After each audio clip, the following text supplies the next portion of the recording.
Lo primero que hay que decir es que estas guías son unas guías excelentes, son unas guías realizadas de forma exquisita. Sin embargo, como todas las guías, tienen aspectos no aclarados o aspectos conflictivos. En cuanto a los aspectos no aclarados, quizás yo destacaría 3 puntos. Quizás la fibrilación auricular, la detección de fibrilación auricular en pacientes con dispositivos de marcapasos es muy frecuente. Estas guías realmente dicen poco de cuándo decidir que es una fibrilación auricular, en tiempo, en frecuencia, y además dejan serias dudas acerca del tratamiento, ¿no? Yo pienso que hay artículos hoy en día de un New England relativamente reciente que dejan claro que esto es un aspecto muy importante en el seguimiento de los pacientes con marcapasos. La detección de fibrilación auricular y, por supuesto, ponerles tratamiento. Quizás otro aspecto es la incompetencia cronotropa. No deja claras las guías con respecto a la incompetencia cronotropa. Es más, no nos deja ningún mecanismo, ninguna estrategia para valorar realmente la incompetencia cronotropa. Las pruebas de esfuerzo, las pruebas de ejercicio, realmente nos dicen poco y nos aclaran poco a la hora de decidir si implantar o no un marcapaso en pacientes con incompetencia cronotropa. Y quizás el otro punto difícil y conflictivo pueda ser o no aclarado es el aspecto de la estimulación desde el septo del ventrículo derecho o bien desde el APES, ¿no? Hay numerosos estudios, el Optimize, y un montón de estudios que parece que dicen que la estimulación de tracto de salida es mejor que la de APES. Sin embargo, estas guías le dan el mismo valor tanto a una estimulación como a otra. Quizás sean esos 3 aspectos fundamentales los que pienso que debían de haberse aclarado un poco más, y lo dicho, en unas guías que están formidablemente hechas.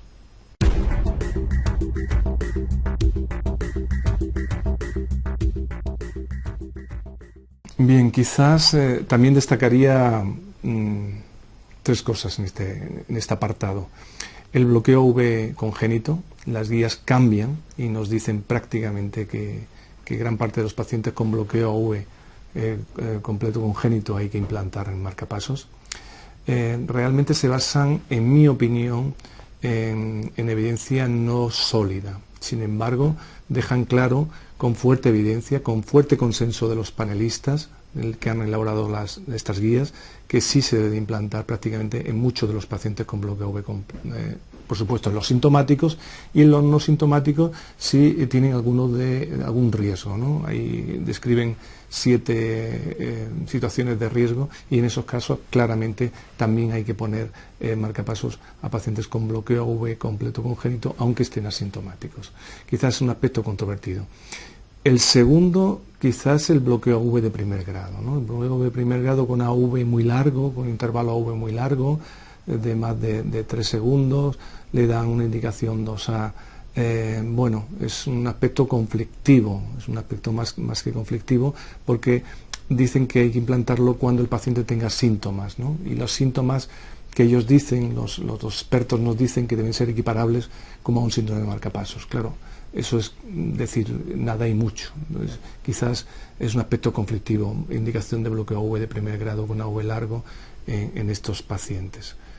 Y el otro posiblemente sea en la enfermedad del nódulo sinusal, la preferencia que hay en la estimulación de ED.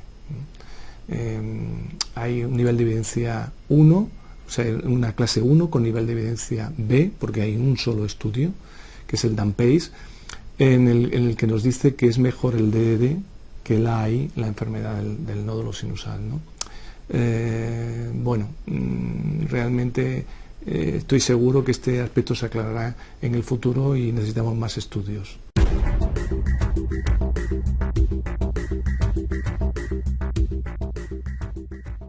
Yo destacaría 5 aspectos diferentes. El primero es trasladar la clasificación, la nueva clasificación que nos hacen las guías, ¿no? Basada fundamentalmente en aspectos clínicos, así como en si la bradicardia es de forma permanente o intermitente. Creo que ese es un aspecto importantísimo.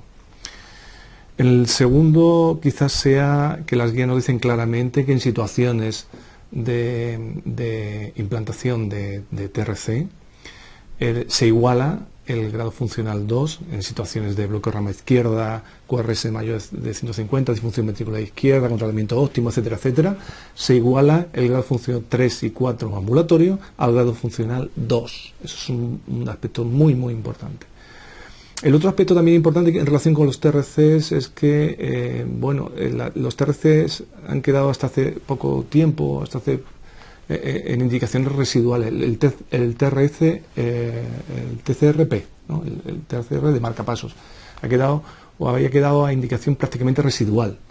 Y lo que nos dicen estas guías es que, que tiene su sitio y un sitio bastante amplio, porque no hay de forma clara, en cuanto a aspectos importantes, mortalidad, etcétera, mucha diferencia entre un TRCP y un TRCD, ¿no? Por lo tanto, es el tercer aspecto importante.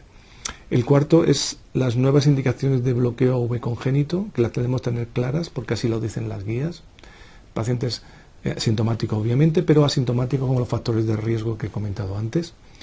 Y quizás por último, ahondar en el tema de la indicación de DDR. No hay, y menos VOI, obviamente, en la enfermedad del nódulo sinusal, después del estudio que hemos tenido del DAMPACE, ¿no? En las guías americanas esto no estaba, aunque luego han hecho un adendum que parece que sí, han entrado ya. Es una indicación en este momento de modo de estimulación de DDR en la enfermedad del nódulo sinusal 1 con nivel de evidencia B.